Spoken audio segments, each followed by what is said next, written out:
பேச்சை தொடருமாறு தாழ்மையுடன் கேட்டுக்கொள்கிறேன்.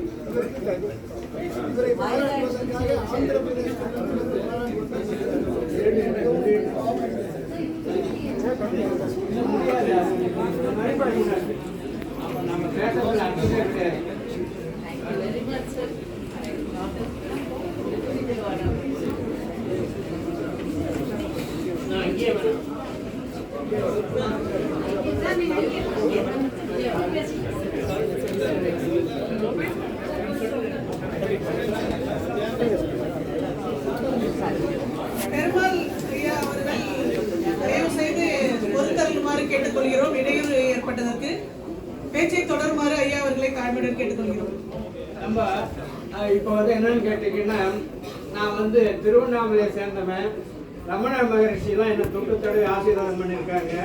அவரை நினைச்சு இப்போ பேசுகிறேன். என்னன்னு கேட்டீங்கன்னா, திடீர்னு ஒரு பூனை குறுக்க போச்சுன்னா ஏதோ சகுனம் தடன்னு அர்த்தம். அந்த மாதிரி இப்போ கல்யாணம் கட்டிக்காத கல்யாண சுந்தரம் என் நண்பர். அவருக்கெல்லாம் கேட்டீங்கன்னா ரொம்ப அற்புதமான மனிதர். அவர் வந்து நினைச்சிருந்தாருன்னா இந்த நூலக சங்கத்துக்கு ஒரு பெரிய ஆடிட்டோரியமா கட்டி கொடுத்துருக்கலாம். கடல்ல கொண்டு போய் பெருங்காயத்தை கரைச்சிட்டாருங்க. அடிக்கடி நான் சொல்லுவேன் அவர்கிட்ட, ஏயா இதில் கரைச்சிட்டு சங்கத்துக்கு கொண்டாந்து கொடுன்னு சொன்னேன். ஆனா அவர் கண்டுக்கிறார். ஆனா அவர் நீடூழி வாழ்க வாழ்க. அடுத்தது நமக்கெல்லாம் தமிழ்ல இது வந்து எத்தனை புத்தகம் வந்திருக்குன்னு யாருக்காவது தெரியுமா? டெலிவரி ஆஃப் புக்ஸ் ஆக்ட்னு ஒன்று இருக்குது. எல்லா புத்தகம் 4 தேசிய நூலகத்துக்கு 4 புத்தகம் எல்லாரும் அனுப்புகிறாங்க. இந்திய தேசிய நூலகம் கல்கத்தாவிலிருந்து பிப்ளியோகிராஃபி வெளியிடுது. சென்னை தமிழ்நாடு அரசாங்கத்திலையும் வெளியிடுது. 60லேருந்து வெளியிட்டது 80 நிறுத்திட்டாங்க. எந்த பூனை குறுக்க வந்துதான் தெரியல. அந்த மகாபாரனுக்கு நன்றி. இப்போ என்னன்னு கேட்டீங்கன்னா, ஒரு 25 லட்சம் ரூபாய் செலவு பண்ணி தமிழுக்கே மென்பொருள் உருவாக்கி இருக்கிறோம். அத்தனை புத்தகம் 15 லட்சம் புத்தகத்தையும் என்டர் பண்ணி கிளவுட் பிளாட்ஃபார்ம்ல அப்லோட் பண்ணியிருக்கிறோம். உலக தமிழாட்சி நிறுவனத்தில் இருக்கிற 1 லட்சம் புத்தகத்தை என்டர் பண்ணியிருக்கிறோம். அந்த கல்யாணியமாக நீங்க வர வேண்டியது.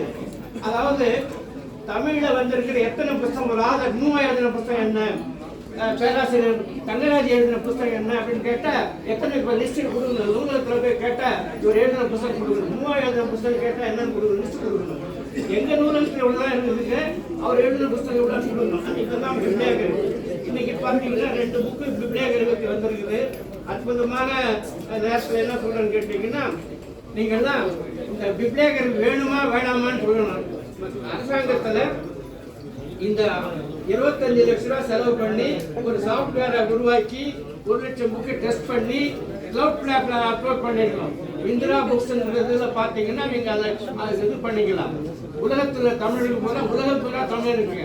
என்னன்னு கேட்டீங்கன்னா, இதை வந்து தமிழ்நாடு அரசாங்கம் 80ல் நிறுத்தி விட்ட பிறகு இப்போ 25-40 வருஷமா 80க்கு பிறகு எவ்வளவு வருஷம் ஆச்சு பாருங்க. எவ்வளவு புத்தகம் வந்திருக்குது.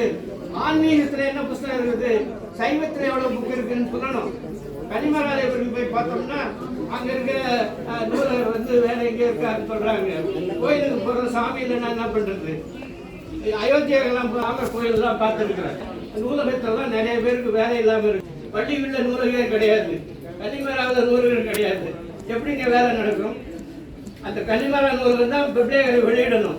நாம எல்லாம் கேட்கறது என்னன்னு கேட்டீங்கன்னா, இந்த ப்ரொஃபஷனல் பாடி வந்து ஃப்ரீயா கொடுக்குறேன்னு சொல்ற அந்த சாஃப்ட்வேரை மந்திரியெல்லாம் பார்த்தாச்சு, இவர் பார்த்தாச்சு. அவர் என்ன சொல்றாரு, ஒரு ஐஏஎஸ் ஆபீசர் அதிகாரி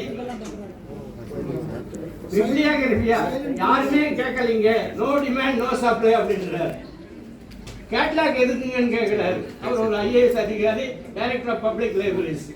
ஆகவே நாமெல்லாம் வந்து கண்மூடிக்கு உட்கார்ந்து இருக்க கூடாது, குரல் கொடுக்க வேண்டும். அட்லீஸ்ட் வந்து தமிழ் வளர்ச்சி இப்போ மோடிஜி வந்து என்ன சொன்ன திருக்குறளை வச்சு இது பண்ணாரு. ஐயா 10,000 சொன்னாரு. அந்த புக்கெல்லாம் என்ட்ரி பண்ணி பொதுமக்களுக்கு சொல்லணும்.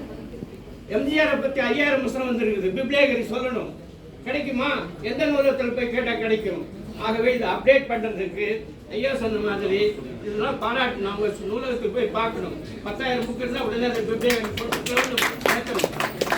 அரசாங்கத்துக்கு இந்த நேரத்தில் பிப்ளியோகிராபி வெளியிடணும்னு கேட்டுக்கொள்கிறேன். நீங்களும் வந்து கைத்தட்டி அதை ஆதரிக்கணும்.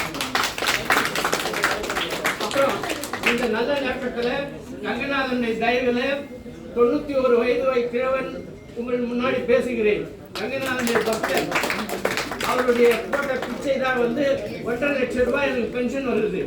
அவ்வளவு பணத்தையும் ரிசர்ச்சுக்காக செலவு பண்றேன். இப்ப நான் கொண்டு இந்த சங்கத்துக்கு என்ன 1 மாசத்தினுடைய பென்ஷனை கொடுக்கறது தயாரா இருக்கிறேன். எவ்வளவு பண்ணுங்க?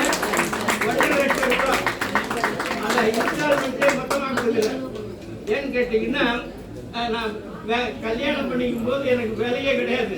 1960 100 பவுன் போட்டு கோயம்புத்தூர்ல இருந்து எனக்கு இது பண்ணாங்க. அதனால அந்த நிலைமையை ஏன் சொல்றான்னு கேட்டீங்கன்னா, இந்த சங்கம் வளரணும்னா பணம் வேணுங்க, பசை வேணுங்க. ரங்கநாதன் பாடுபட்ட சங்கம்.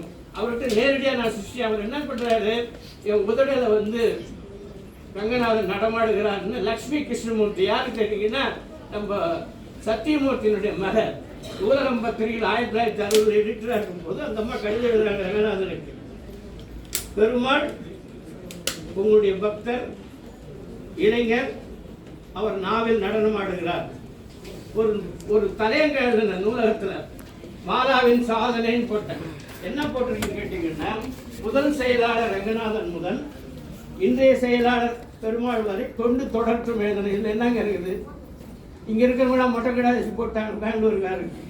அவர் என்கிட்ட கோவப்பட்டாரு. அப்புறம் நேரில் போய் சொன்னேன், சரிப்பா உங்கள் ஊரில் இருக்கிற ஆளுங்க தான் அப்படி மொட்டை கிடாசி போட்டாங்க, நீ நல்ல பையன் தான் வாழ்கிறார். அதனால 63 சந்தித்தேன். ஆசீர்வாதம் பண்ணாரு. 1.5 லட்சம் ரூபா பென்ஷன் வாங்கிட்டு இருக்கிறேன். அவர் இப்போ எல்லா அவ்வளவு வீட்லேயே ஒரு ரிசர்ச் பண்ணிட்டு இருக்கிறேன்.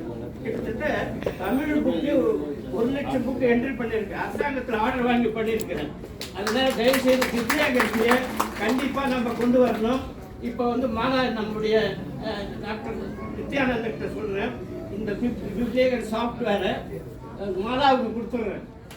அவங்க மூலமாக நம்ம அந்த வருமானம் பூரா அவங்க எடுத்துக்கிட்டோம். அதோட மட்டும் இல்லை, மாதம் அந்த அம்மா கல்யாணி மேடம் எங்க இந்த அம்மா 6 வருஷமா எங்கிட்ட ஒர்க் பண்ணிட்டு இருக்காங்க. 40,000 ரூபாய் மாதம் சம்பளம் கொடுக்குறேன். அந்த இவங்க வந்து ஒரு டீம் வச்சிருக்காங்க. நீங்கள் சொன்னீங்கன்னா போதும், உங்கள் வீட்டில் வந்து லைப்ரரி இது பண்ணுவாங்க. 7 வகையான ரிப்போர்ட் எடுக்கலாம். இப்போ எந்த சாஃப்ட்வேர்ல இப்படி கிடையாது. கோகா சாஃப்ட்வேர் இருக்குது. அந்த கோகா சாஃப்ட்வேரில் பிப்ளியோகிராபி டீட்டெயில்ஸ் ரிப்போர்ட் எடுக்க முடியாதுன்னு சொல்லி அந்த நிர்வாகம் சொல்லுது. 60 வருஷமா ஆராய்ச்சி பண்ணிட்டு இருக்கிறேன். அதனால நீங்கள் தான் உறவுக்கு கை கொடுப்போம், உரிமைக்கு குரல் கொடுப்போம். ரங்கநாதன் வாழ்வு.